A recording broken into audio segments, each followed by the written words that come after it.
24 AI យើងផ្ដោតលើការវិភាគទិន្នន័យអចលនទ្រព្យចំនួន 7 ចំណុចមានដូចជា AI Quick Insight បង្ហាញព័ត៌មានសង្ខេបថាតើអចលនទ្រព្យនីមួយៗស័ក្តិសមសម្រាប់ការរស់នៅឬការរកស៊ីនិងមានគុណសម្បត្តិអ្វីខ្លះហើយនឹងការព្យាករណ៍អំពីតម្លៃនៃរយៈពេលក្នុងការជួល2ឆ្នាំខាងមុខតើនឹងមានការប្រែប្រួលយ៉ាងណា 5 reasons to rent this property AI នឹងបង្ហាញហេតុផល 5 យ៉ាងដែលអតិថិជនត្រូវចាំបាច់នៅក្នុងការជួលអចលនទ្រព្យនីមួយៗដោយផ្ដោតទៅលើ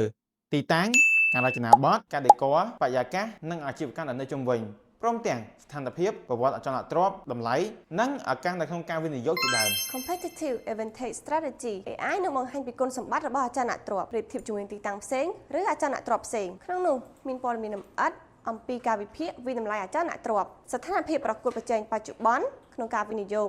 និងអាកប្បកិរិយារបស់អតិថិជនដែលនៅតំបន់ជុំវិញការណែនាំអំពីប្រភេទអាជីវកម្មដែលត្រូវនឹងជាមួយនឹងអចលនទ្រព្យជាដើម AI Rental Yield and ROI Calculator AI នឹងបង្ហាញអំពីការគណនាការព្យាករណ៍ចំណូលពីការជួលប្រចាំឆ្នាំការគណនា ROI លម្អិតក្នុងរយៈពេល3ទៅ5ឆ្នាំខាងមុខដោយ AI នឹងបង្ហាញព័ត៌មានជាក់លាក់ច្បាស់លាស់ទៅតាមស្ថានភាពនិងការវិវត្តទៅតាមទីផ្សារ Local Market and Business Trend Forecast AI វានឹងបង្ហាញអំពីការវិវត្តរបស់អាជីវកម្មនៅក្នុងតំបន់នៃទីតាំងអចលនទ្រព្យនិងតំបន់ដែលនៅជុំវិញមានដូចជាការវិភាគអំពីសេដ្ឋកិច្ចនិន្នាការសង្គមការណែនាំអំពីប្រភេទអាជីវកម្មសម្រាប់រយៈពេល3ទៅ5ឆ្នាំខាងមុខ Property pricing in the next 3 to 5 year ដោយផ្អែកទៅលើស្ថានភាពសេដ្ឋកិច្ចសង្គមនិងនិន្នាការរបស់អតិថិជន AI នឹងធ្វើការវិភាគទិន្នន័យការជះឥទ្ធិពលនិងការព្យាករណ៍អំពីតម្លៃអចលនទ្រព្យថាតើកើនឡើងឬក៏ថយចុះក្នុងរយៈពេលពី3ឆ្នាំទៅ5ឆ្នាំដោយបង្ហាញអំពីឱកាសនិងហានិភ័យទៅដល់អ្នកវិនិយោគ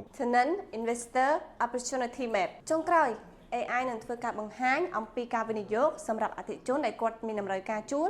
ឬក៏គាត់ចង់ទិញបច្ចេកវិទ្យា AI 24H លោកអ្នកនឹងទទួលបានព័ត៌មានលម្អិតស៊ីជម្រៅអំពីអចលនទ្រព្យរបស់លោកអ្នកចាប់ផ្ដើមអាជីវកម្មដែលស័ក្តិសមនឹងអចលនទ្រព្យស្ថានភាពរស់នៅនិន្នាការសង្គមនិងការប្រែប្រួលតម្លៃអចលនទ្រព្យ3ទៅ5ឆ្នាំការព្យាករណ៍ការគណនាប្រាក់ចំណូលជួលនិង ROI និងព័ត៌មានចាំបាច់ជាច្រើនទៀតទាំងអស់នេះជួយលោកអ្នកធ្វើការសម្រេចចិត្តបានកាន់តែវៃឆ្លាតរហ័សនិងជាក់លាក់ជួយឲ្យអតិថិជនរបស់លោកអ្នកធ្វើការសម្រេចចិត្តបានកាន់តែរហ័សប្រកបដោយទំនុកចិត្តតោះនៅចាំអីទៀតចុះឈ្មោះប្រើប្រាស់មិនគិតថ្លៃសម្រាប់ព័ត៌មានបន្ថែមសូមទំនាក់ទំនងមកក្រុមការងារ 24H